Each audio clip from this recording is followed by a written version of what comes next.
All right, TCG Metaslayer here. We have a Murders at Karlov Manor bundle. Again, I'm really liking this set. I don't understand all the hatred towards it. I think this is a fantastic set. Again, if you like mystery and detectives, then this should be something fun. And again, unlike others, I think the Capenna Ravnica style and everything like that really fits the overall theme of Magic. I actually think Magic would be better if it was more concentrated into something that's always kind of like the same. Maybe the people don't agree with that right now, but for me, it's like I don't really want to keep seeing like every set. It's like so different. Like I'm not really interested in like small animals in that whatever Button Willow set that's coming out or whatever. And, just a bunch of too many different, like the Fairy Tales of Eldraine. Eldraine 2 was a little bit like random. Like I didn't really care for that. I feel like the Ravnica, like Weatherlight Tempest, going back even to the old school, and then some of the newer things, Mirrodin, and of course like the Urza's block, they just have more of a cohesive theme for Magic. So that's why I think Karlov and Ravnica, Streets of Capenna wasn't too bad either. I like that style, but I think it still kind of fits in the Magic universe. Anyways, this set also to me again just has really powerful cards. I say it, I said it before. I'll keep saying it again. Has really powerful cards, in all rarities, common, uncommon, rare, mythic, across Commander, Standard, Modern, probably even Pioneer, and who knows what else. I'm having fun. I've never built this many standard decks before coming off of Ixalan, and now I feel like Murders is like augmenting my decks from Ixalan. And there's a few brewing here. I built I think 2 original decks based on Karlov for standard, and I also built like 3 commander decks. So just because having so many cards, so never a bad thing. Okay, so these are nice because as you can see, by the way, again, it shows you on the back, again, 9 play boosters. I think play boosters have been okay. They've definitely been pretty surprising. Sometimes if you saw my one short, I hit like 2 mythics, and a rare in a play booster, which was cool. All right, so this thing comes with the mystery here. Tessa has been assassinated, and then you're supposed to see through the diabolical scheme, and we're gonna just kind of try to test it out. And I know that the set got some flack for this, but I'll explain in a second. And here's what we get. Really nice. Get Mr. Proft, and get, I'm not sure. Let me know what you guys think of these little cards here, what they are for. I've always been collecting them, and just little art cards, tokens and stuff like that. So we get that. The box is nice, actually. You get, Massacre Girl, we get Krenko, what's the name of that Boros commander, and these two, this is the Izzet, and then this is the Rakdos girl. Really nice. So that's the thing too. I think all these commanders have been fun, and they can also possibly be used in in standard decks, maybe with the exception of like him. This guy's probably commander only. I think she can actually be played in other formats. Anyways, let's see what we got here. So really quickly with this is what they kind of caught criticism for. They tried to build this puzzle element by giving you the life spin down counter with 2 missing pieces. So they're trying to say here at 216. So this is where I'm saying, I like the whole detective mystery escape room feel, but yeah, they could have executed it better. A Clue, by the way, obviously this game is very much with Ravnica, part of Clue. So this is see, this would be 16, or wait, that would be 2, right? No, that would be 16 because it'd be 15, 16, 17, 18, 19, 20. And then this would be 2 right here with 1, 2, 3. So you're supposed to look like this. And then it's going to unveil secret things here that you can. This reminds me of the toys back in the day, like the Transformers, like the decoders and stuff like that. So you can start to see through. I didn't actually finish this. I know people have spoiled already, what the end is to everything, but it's fine. Maybe I'll just try to do it on my own eventually. But that's what that's for. At the end of the day, it is kind of annoying. I probably wouldn't use it as a spin down counter. So again, that's I think what they definitely could have done better, but it still has a nice color. I like this kind of infrared with the blue turquoise. So, it's not terrible, All right, I'm going to get to the rest of these pretty quick. I'll try to finish this off just in under maybe 4 minutes, hopefully. The booster packs, I'll have to just skip into the rares and mythics then. I want to make this video pretty fast. And we always get the Axebane Ferox. That gives me a place out of this, so I'm not mad about that. And then you get a bunch of foil lands in the full art, and then the regular art, and then these are just going to be just basic lands, so I won't open this. But yeah, Axebane Ferox, again, a great creature, man. Making me want to build mono green Stompy in some form in a new way with stuff like this. All right, let's go through these packs. These play boosters. Which, again, I understand people are upset they're more expensive. I think if they bring the price down, then this would be a nice compromise between draft and set boosters. Yes, Slimes Against Humanity. Don't mind that. Got a bunch of these guys. Super good. I'm going to go through this really fast. I like this guy. Dramatic Accusation. Greenbelt. Ooh, okay. Oh, Neighborhood. Soul Enervation. Ooh, another Homicide Investigator. Not bad. Oh, this is a nice looking foil. Okay, let's go through these really quick. I think I only have 2 Homicide Investigators, so, you know, a third one's welcome. Having a playset isn't that bad. I mean, they're super cheap if you buy them as singles. But anyways, we'll see because they might have some usage eventually. I think they might make for an interesting card. I mean, it costs 2, and whenever one of your creatures non-token die, you get to basically draw, right? Investigate once per turn.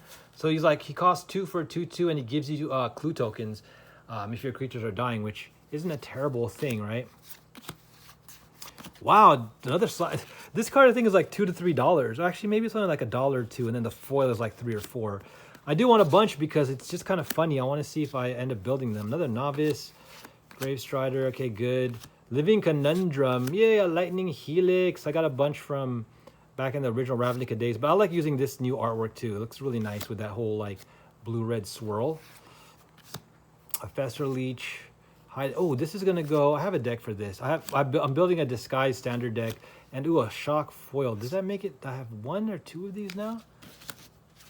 Okay, so I guess you could say these 2 rares aren't that great, but this is good again, either for a commander disguise deck / morph or whatever. You definitely want to use one of those. I'm also gonna play with this for a deck that I'm making again, experimenting with being, you know, fun and competitive for the first time. Being able to play like a disguise deck in the standard format where, again, I used to play during the time of Morph, when they introduced Morph, and other than Exalted Angel, nobody was playing Morph, so it was more of a limited thing. So I'm excited to be building a standard deck with Morph. Chase on. I like these cards. Another one of these. Okay, Fitch Falcon. Next up, I really like the artwork on this. And that's another thing. I know people don't like the case folder because it looks too much like a white card, but the manila folder, I mean, I don't know what else you could have really done there, but again, not terrible. Ooh, nice. Raucous Theater. Great. Oh, this is an awesome pack. And another Ill-Timed Explosion. I only have 2 of these, so again, without buying singles, it's nice to have almost a play set. Getting this in foil is just fine. Ooh, I got a Spell Snare from the list. Forest. I got a bunch of Spell Snares from Dissension, right? This is where this is from. But hey, I can always use another one in my, you know, pre-modern decks or like my commander decks. Such a great counter spell. So far, I'm pretty happy. I got I got Slimes Against Humanity. I got Ill-Timed Explosion and Raucous Theater. These basically, to me, made up for the previous 2 packs, so all good. And again, I opened these play boosters for fun to, you know, collect cards and put them into my decks. I don't really buy, you know, and open packs like this and stuff for value, for money. I don't think that's the way you're supposed to do trading card games. So that's just me. That's why I don't really care about like the values and calculating all that stuff. It's not about an investment to me. Okay, this is great. Cool, I only have 2 of these guys. Laundry and Krenko's Buzz Crusher. Not so good. Ooh, I got a Mythic. I got a Candlestick foil. Art card, nice. This, I think, is going to be interesting. This card actually isn't terrible because while it might not be the most exciting, it has me thinking like, you know, obviously if you play Commander, this thing destroys up to 1 basic land for every player. You can even destroy, or non-basic land, you could even destroy one of your non-basic lands to put into the graveyard for whatever reason, and then go and grab another land. And again, you can get rid of one of each of your opponent's non-basic lands. I think also in the future, I'm not like discounting this card because even in Standard, if certain non-basic lands start popping up everywhere and you want to do some kind of like land destruction or get rid of something, even to maybe upset their mana, 4 for a 4/4 flying trampler isn't terrible. So we'll see. I mean, obviously they get to replace their non-basic land, but if it's like a creature land or some kind of non-basic land that has a really powerful ability, it'd be much better to give them a basic land, you know? This one, I'm curious because let's see here. This to me, I'm actually starting to like. It reminds me of Pernicious Deed. You know, it's obviously not an enchantment that sits there, but it's an instant and you have to collect evidence, but that shouldn't be too hard when you're playing black and green, you know, doing things like Surveil. So I'm curious to see how this card works. I haven't tried to build a black and green deck in a long time. It's probably the least color combination that I do. Other than I remember, yeah, you know, this Pernicious Deed, Spirit Monger era, I really like playing that. So maybe I'll figure something out here with black and green. Okay, and then let's see. Ooh, I like this card too. Buried in the Garden. This is an interesting enchantment. This is nice. There's a knife. Trampled Garden. Bullrack. World Soul's Rage. Let's go. I know people are already talking about some kind of combos with this card. I opened up one of those in my what is it called? Short that I got the 2 mythics in. I think you can do something with this card. I mean, obviously you can do something, but we'll see. I don't know yet if it would fit in my first red and green deck that I've been working on with Disguise, but it might be good in something else. So we shall see. All right, got the Imposter. I'm just gonna kind of go like this so I can finish up. How many packs do I have? 3. It really feels nice to get a lot of packs. Ooh, I like the Deuce. Doesn't add up. Oh, Coerce to Kill. I got a bunch of these. This is also a really good card for sure.